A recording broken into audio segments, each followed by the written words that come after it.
안녕하세요. 오늘은 제가 평소에 애용하는 바세린에 대해 이야기해 보려고 해요. 저도 처음에는 그냥 3,000원이면 한 통 살 수 있는 저렴한 제품이라고만 생각했는데 정말 여러모로 유용하더라고요. 주름 개선에도 효과가 있고 노화 방지에도 도움이 된다고 해요. 정말 만병통치약이라고 할 정도로 많은 분들이 좋다고 하시더라고요. 실제로 바세린을 사용하고 효과를 많이 보신 분들도 많아요. 하지만 반대로 나는 써봤는데 별로 효과가 없었어. 혹은 나한테는 안 맞더라 라고 하시는 분들도 계시죠. 그래서 중요한 건 아무리 좋은 제품도 올바르게 사용해야 효과를 볼 수 있다는 거예요. 오늘은 제가 바세린을 어떻게 사용하면 좋은지, 어떤 분들에게 잘 맞고 또 어떤 상황에서 쓰면 더 좋은지 꿀팁을 알려드리려고 해요.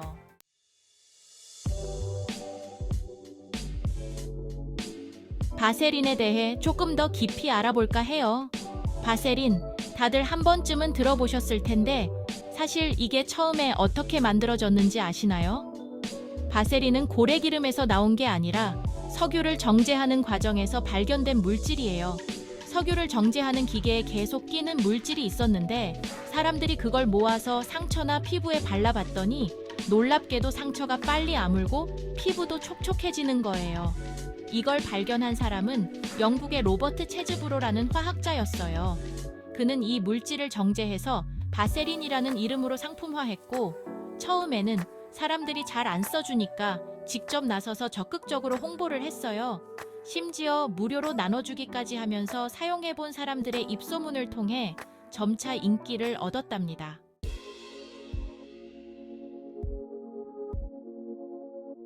그런데 한 10년 전쯤 바세린에 발암물질이 있다는 소문이 돌았던 적이 있어요. 하지만 바세린은 병원에서도 사용하는 안전한 제품이에요. 여러 번 정제 과정을 거쳐 안전성이 확보된 만큼 안심하고 사용하셔도 됩니다.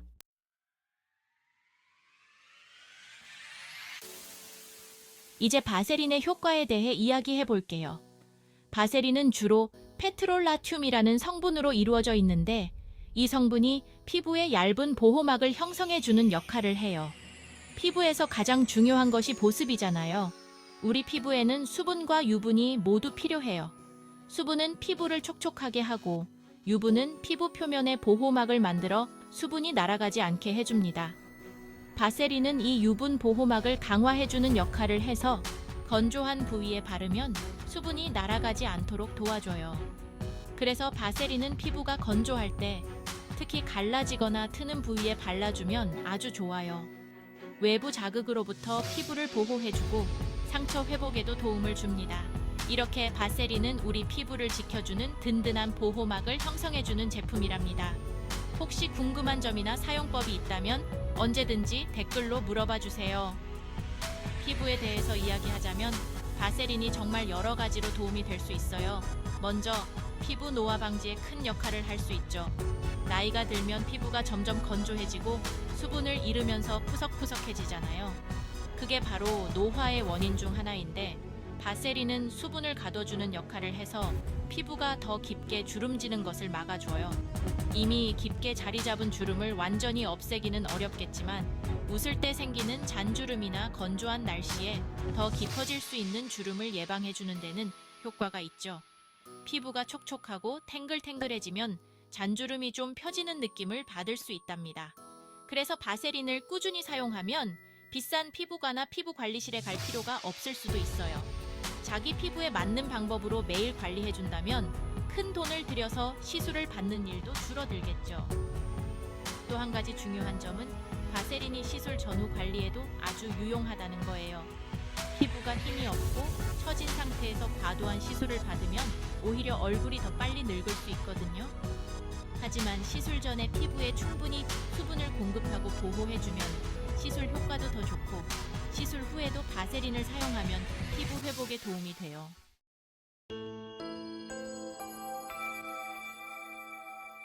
그럼 바세린이 어떤 사람들에게 가장 좋을까요?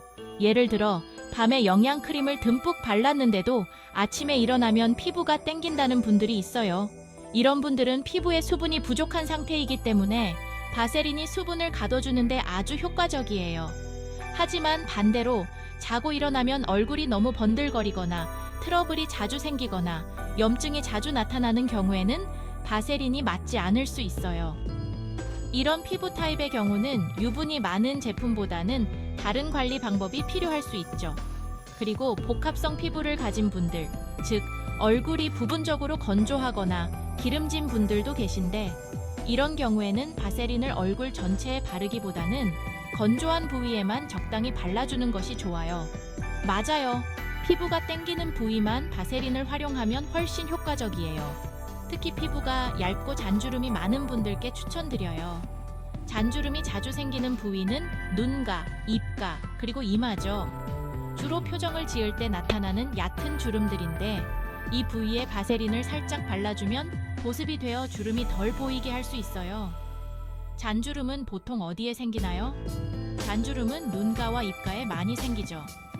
이마에도 깊은 주름과 얕은 주름이 있는데 얕은 주름들은 표정을 지을 때 더 두드러져요.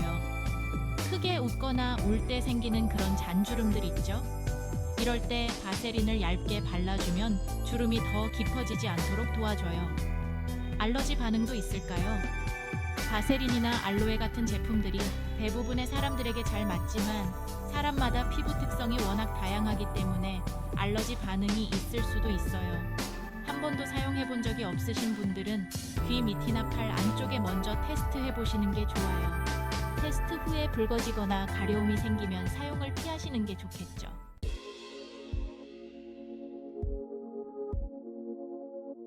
바세린을 어떻게 올바르게 사용해야 할까요? 무작정 바르면 안 될 것 같은데? 맞아요. 바세린도 무조건 많이 바른다고 좋은 건 아니에요. 적절한 상황과 방법으로 사용하는 게 중요해요. 우선 첫 번째로 말씀드리고 싶은 건 깨끗한 환경에서 깨끗한 손으로 바르는 게 중요하다는 거예요. 바세린이 찐득찐득하기 때문에 더러운 손이나 환경에서 바르면 먼지나 불순물이 피부에 달라붙을 수 있어요. 두 번째로는 아무리 기름기가 부족한 피부라도 너무 두껍게 바르면 모공이 막혀서 피부가 숨을 못 쉬게 돼요. 그래서 얇게 펴 바르는 것이 중요합니다. 너무 과하게 바르면 오히려 역효과가 날 수 있어요. 사용할 때는 작은 도구를 이용하는 것도 좋은 방법이에요. 예를 들어 영양크림이나 아이크림을 사면 작은 플라스틱 스푼 같은 게 들어있잖아요. 그런 걸로 바세린을 덜어서 사용하는 것도 위생적이고 양 조절도 쉽게 할 수 있답니다. 이제 제가 자주 사용하는 바세린 활용법을 하나 알려드릴게요. 저는 바세린을 손에 덜어서 얼굴 전체에 고루 펴 발라주고 가볍게 꾹꾹 눌러주면서 흡수시키는 걸 좋아해요. 이미 이렇게만 해도 얼굴 전체에 충분히 발린답니다. 특히 자기 전에 바르면 피부가 아주 촉촉해지죠.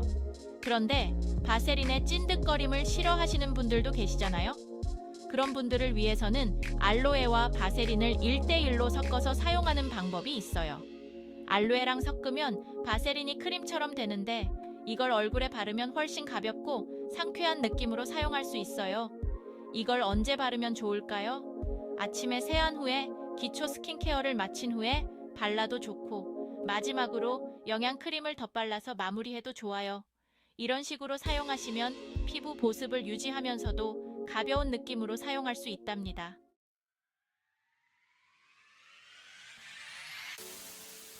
이제 바세린 꿀팁을 몇 가지 알려드릴게요. 특히 화장과 관련된 부분들이 많은데요. 첫째, 파운데이션 밀림 방지. 파운데이션을 바르면 뜨는 경우가 많잖아요. 그럴 때 파운데이션을 바르기 전에 바세린을 아주 얇게 얼굴에 발라보세요. 그 위에 파운데이션을 바르면 훨씬 촉촉하게 잘 발리고 갈라짐 없이 예쁘게 마무리됩니다. 둘째, 하이라이터 고정 하이라이터를 바르시면 시간이 지나면 날아가서 흐릿해질 때가 있죠. 그럴 때 바세린을 살짝 발라준 후 하이라이터를 덧바르면 고정력과 지속력이 훨씬 좋아져요. 오후에도 반짝이는 콧대를 유지할 수 있답니다. 셋째, 립밤 만들기. 다 쓴 립스틱 있죠? 그 남은 립스틱을 바세린과 섞어보세요. 그러면 보습도 되고 색도 나오는 DIY 립밤이 됩니다. 건조할 때 립스틱만 바르면 갈라지기 쉬운데 이렇게 만든 립밤을 쓰면 촉촉하면서도 예쁜 립 컬러를 유지할 수 있어요. 넷째, 아이 메이크업 리무버. 아이 리무버가 없을 때 바세린을 이용해보세요. 눈 주변에 바세린을 살짝 발라서 문질문질하면 메이크업이 잘 지워집니다. 그런 다음 물티슈로 닦아내고 세안하시면 깔끔하게 정리할 수 있어요. 다섯째, 고체 향수 만들기. 향수를 그냥 뿌리면 금방 날아가잖아요. 바세린을 바른 후에 그 위에 향수를 뿌리면 향이 더 오래가요. 고체 향수처럼 필요할 때마다 발라주면 오래도록 은은한 향을 유지할 수 있어요. 이렇게 간단한 방법으로 바세린을 다양한 용도로 활용할 수 있답니다.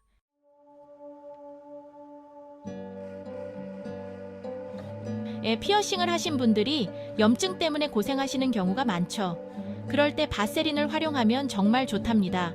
피어싱을 하면 귀에 염증이 생길 수 있는데 귀걸이를 그냥 꽂으면 더 자극이 될 수 있어요. 그래서 귀걸이를 끼기 전에 귀걸이 배에 바세린을 살짝 발라주면 염증을 완화시키고 귀걸이가 매끄럽게 들어가도록 도와줘요. 특히 염증이 난 상태에서 귀걸이를 빼면 구멍이 막힐 수 있는데 바세린을 바르고 귀걸이를 착용하면 상처를 보호하면서 염증이 가라앉는 데 도움을 줍니다. 살을 뚫고 들어간 부위에 바세린을 발라도 괜찮아요. 이미 뚫려서 외부에 노출된 부위를 보호하는 게 더 중요하기 때문에 염증이 생긴 부위에도 바세린을 얇게 바르고 관리해주면 좋아요.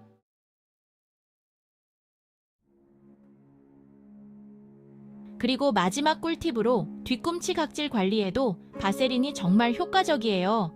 겨울이 되면 뒤꿈치가 갈라지거나 각질이 생기잖아요. 스타킹이 올이 나가고 양말이 걸려서 찢어질 정도로 거칠어지기도 하고요. 그럴 때는 스파츌라로 바세린을 조금만 덜어서 뒤꿈치에 얇게 펴 발라주시면 돼요. 많이 바를 필요도 없고 적당히만 발라주면 즉시 매끈해지는 걸 느끼실 수 있을 거예요. 너무 많이 바르면 걷기 불편할 수 있으니 딱 적당한 양으로 얇게 펴 바르는 게 중요합니다. 그러면 금방 부드러운 뒤꿈치를 유지하실 수 있을 거예요. 뒤꿈치 각질이 너무 심해서 스타킹이 나갈 정도라면 바세린을 넉넉하게 바르고 수면 양말을 신고 자는 것도 좋은 방법이에요. 나이가 들면서 피부가 점점 건조해지고 수분을 빼앗기게 되잖아요. 특히 발 뒤꿈치 같은 부위는 쉽게 갈라지고 심하면 피가 나는 경우도 있어서 꾸준히 관리하는 게 정말 중요하죠.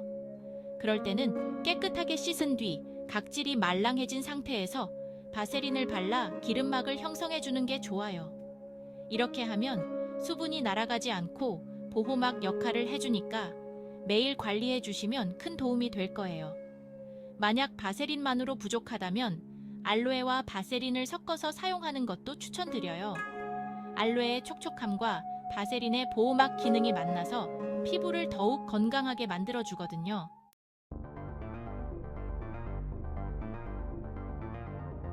또 중요한 일 앞두고 특별한 피부 관리를 받고 싶을 때는 한방 자하거 약침이나 줄기세포 약침 같은 시술도 생각해 볼 수 있어요. 자하거는 태반에서 추출한 물질로 피부 재생인자를 넣어줘서 순환을 촉진시키고 세포를 건강하게 만들어주는 효과가 있어요. 리쥬랑 같은 줄기세포 약침도 유명하죠.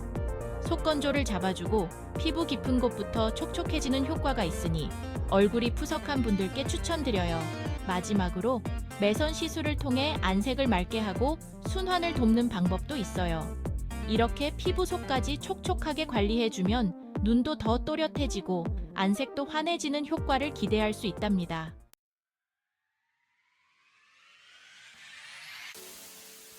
오늘은 바세린의 다양한 활용법과 피부 관리 꿀팁에 대해 알아봤는데요. 저렴하면서도 효과적인 바세린을 잘 활용하시면 노화 예방에도 도움이 되고 건강한 피부를 유지할 수 있어요. 오늘 영상이 유익하셨다면 좋아요와 구독 부탁드리고요. 여러분의 피부 건강을 응원합니다. 이번 생도 건강하게 지내세요.